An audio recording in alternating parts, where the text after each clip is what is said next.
Welcome back to the Escape Zone. My name is Chris Hoar. I'm your host. Today we've got a very exciting guest, Celeste Solum, founder of the Celestial Report and the Celestial Report newsletter, a platform focused on helping people understand and navigate turbulent times through independent research and analysis. Celeste is an investigator and commentator who blends current events, emerging tech, and faith-based perspective in her work. Before launching Celestial Report, she spent time working with the federal government, including FEMA, which helped shape her interest in preparedness, risk, and how systems operate behind the scenes. Celeste, welcome. Thanks for coming on the show today. It's great to be here. Thank you. So you have quite a background.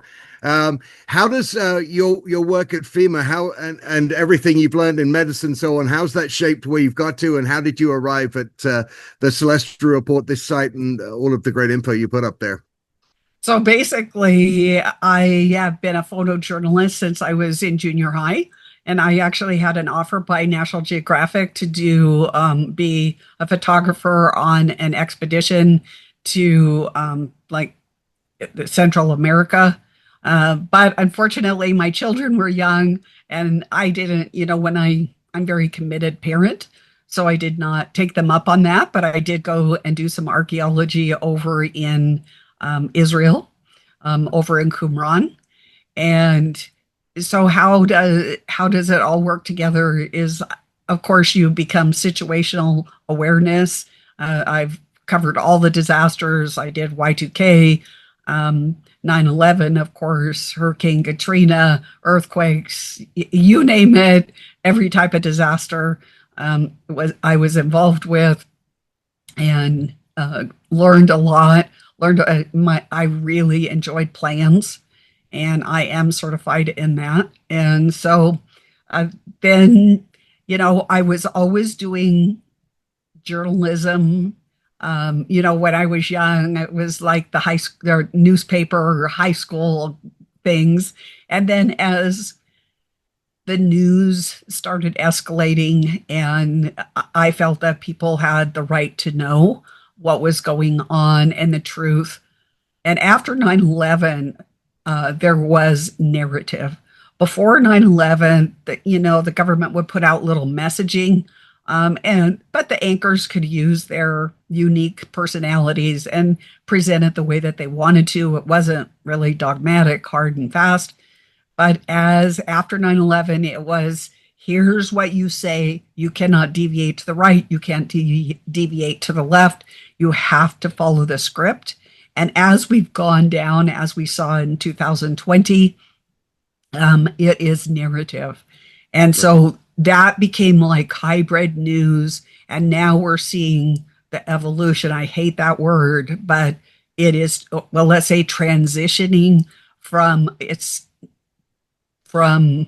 let's see, how do I say it? From a hybrid news where it's part reality to part narrative, to now we're bringing AI on, and we're going into generative news, which literally can draw a person in.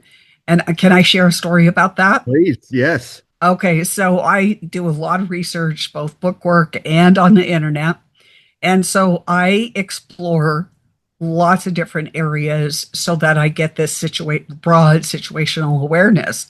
And so one night I was, we're hearing a lot about generative AI. So I knew that there was a site that had a laboratory. And so I went to that site, and it was like a photograph of, like, if you were taking a picture of your living room with a picture on it. And so, but there was a button to push. So I pushed the button, I'm a button pusher. And it started like, imagine that you're buying a house remotely, and the real estate agent is taking you around the living room and the bedroom and so all of that. So that started panning around, and I realized that this was generative AI. No, I did not have any Oculus glasses. There was nothing else other than my laptop. And so, but I could feel myself being pulled, like my life force was being pulled towards the screen. And I thought, well, this is very interesting. And it started to get a little more dynamic. So it was catching your attention more and pulling you in, which is what the metaverse um, and virtual reality does.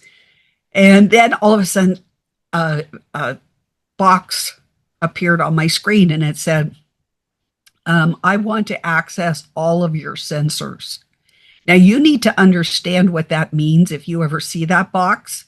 Um, every email, the way that you talk, all your communications, all your family, all the places you've ever visited, all your photographs, anything inside of your body that has been nanobotted or implanted into your body via a variety of different means. Um, they wanted access to it. And of course, there was an accept and a decline. And of course, I pushed the decline. And when I did that, I was not prepared. I mean, I was just prepared to just push the thing and have it end. And what it did is it literally threw me back against the wall when I refused to allow it to access my sensors. Now we are rapidly coming to the day where they will not ask for your permission. Yeah. Um, so Yeah, no, I think you're absolutely right. And look, anyone who's used an LLM will be like, hey, just connect to Canva. Hey, just connect your bank account. Hey, just give me. And it's like, it's done in a way that seems okay. It's fine. Everyone's doing it. It's not a big deal. But as soon as you click one of these buttons, the next thing you know, yeah, like you said, it's going through. If you give any of these things access to your Google account, what is not in your Google account, right? If you're most people, your socials, your bank account, your private emails, just everything in the world. And then of course, yeah, your phone is tracking you everywhere you go. It's listening to you every time you talk. And I think you're right. It is very problematic that it's so easy. And they're so good at sucking you in and getting you to give permissions. And so I think you're absolutely right on that. What do you see? Do you see any hope, any solution for this, or are we just going to all be sucked down this rabbit hole? I think that we're being herded. Um, Temple Grandin, she's an autistic lady Yeah, that worked with cattle, and her job was to design a system where the cattle would not understand that they were going to slaughter. You can find her stuff on YouTube, and but the government uses that same system and has developed this system. It's kind of like when you go to Disneyland or Disney World and you're standing in line, but there's all these curves and bushes so that you really can't see how long that line is because you wouldn't right. spend 2 hours in line. Yeah, So they're kind of doing that to us where we don't see what's coming down the pike. But this is happening at light speed right now. I mean, a year, 2 years ago, we were talking about hypersonics. Now we're talking at the speed of light. And DARPA on January 7th just said that they are going to manipulate and alter your DNA and RNA using light. And so there's certain individuals that are saying, okay, what type of remedy can I use to thwart this?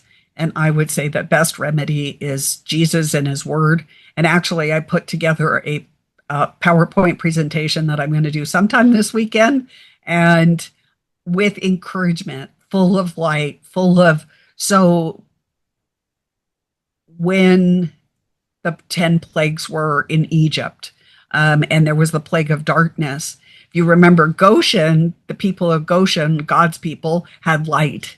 And I really think that at the time that we're going into now, yes, it's going to be a time of great darkness.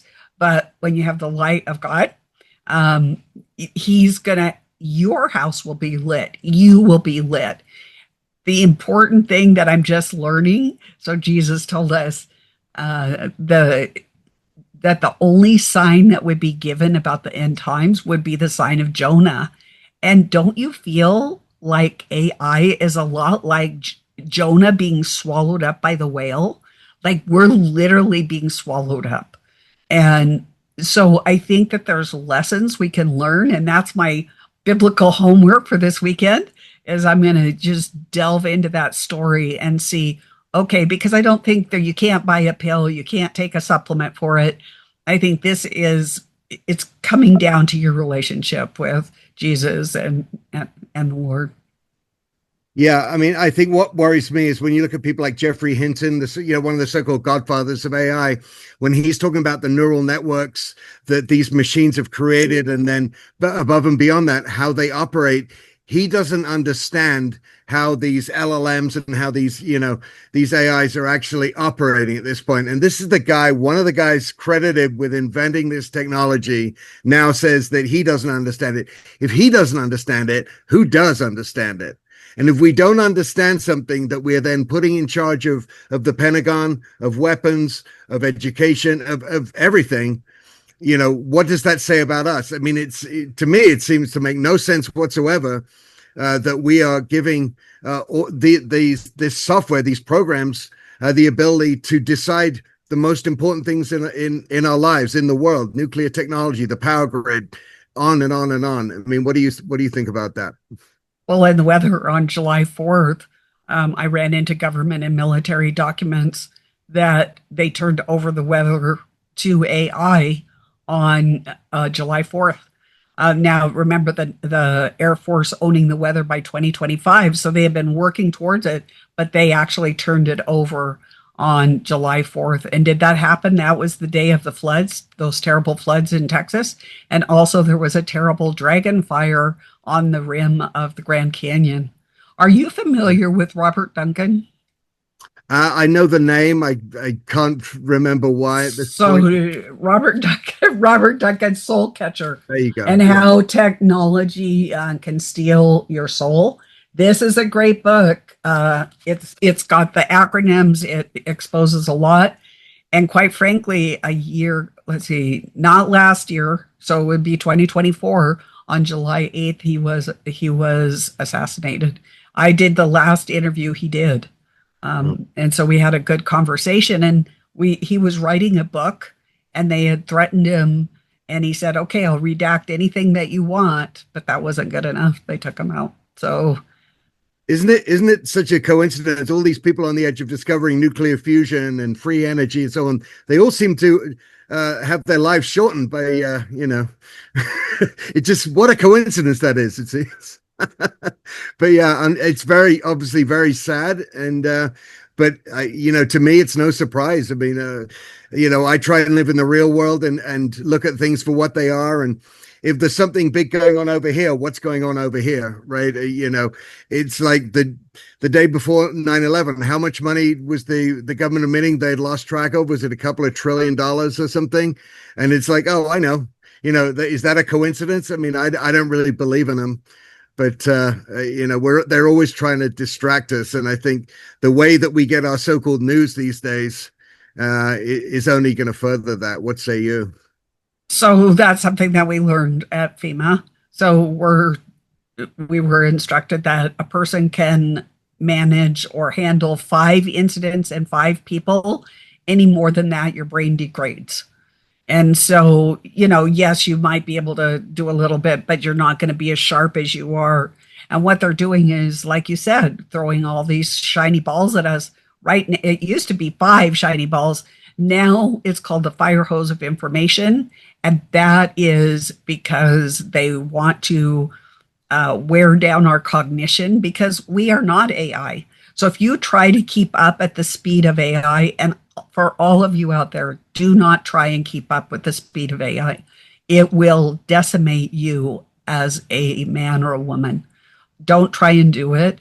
I know that increased productivity and all these things, and they offer you this tool and that tool, but what they're going to offer you once you're wore out and you have your cognition, you can't keep up with AI. They're going to offer you an exoskeleton. And so I just did a presentation on the exoskeleton that they're going to be offering you that addresses the cognition issue.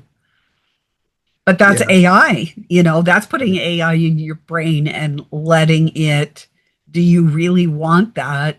Do you want to become yoked with AI and let it direct you so that you don't have to think. And then if you don't have to think, in medicine, I did work in some medicine, and it's use it or lose it. If you don't Yeah. use your brain or your muscles, you're going to lose them. And so we don't want to overly rely on on AI. What I'm shocked in this AI presentation that I just did yesterday, this past week, I did a private and a public one, is that like 90% of people have had an intimate relationship with an artificial intelligence. And I'm like, what in the world? I never even heard of it. And then, are you a Christian? Yes. Okay, so this is important for your audience. When I was looking for images for my PowerPoint, I didn't even know. I knew that AI had infiltrated the church to the degree I did not know. But you have to put images in your PowerPoint. And there was actually a robot on a cross with a golden crown of thorns. One place was in a cathedral, one place was in a church, in different locations. And it said the digital crucifixion.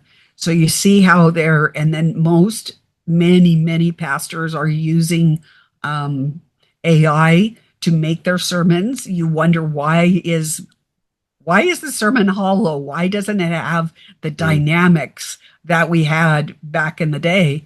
And that's because they're turning it over. And one of the shocking things is at first how it crept into the churches was for administration purposes, to maybe calendar or whatever. But now the pastors are actually delegating like chat GPT ministers to their congregants. So you're supposed to that's instead, and that chat GPT becomes your shepherd.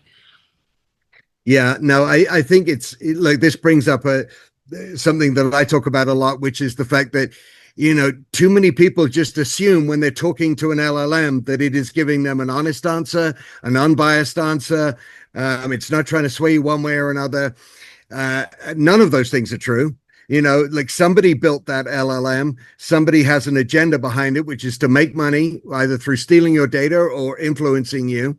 And no one seems to know or really understand, that these are facts, that these LLMs do have their own agendas.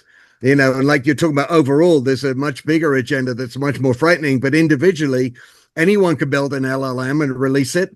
And, before you know it, it's talking to your kids and telling them that suicide's fine and it's a great idea. And you don't know, you're out in the garden or whatever. So you don't understand what's going on, but the kids are using these things on their phones at school, in their bedrooms, whatever. And this is the kind of advice they're getting. When it comes to regulation, the only regulation push is the money, and that is for no regulation, or at least the regulation, as far as the companies themselves are concerned and what's good for them and their business model.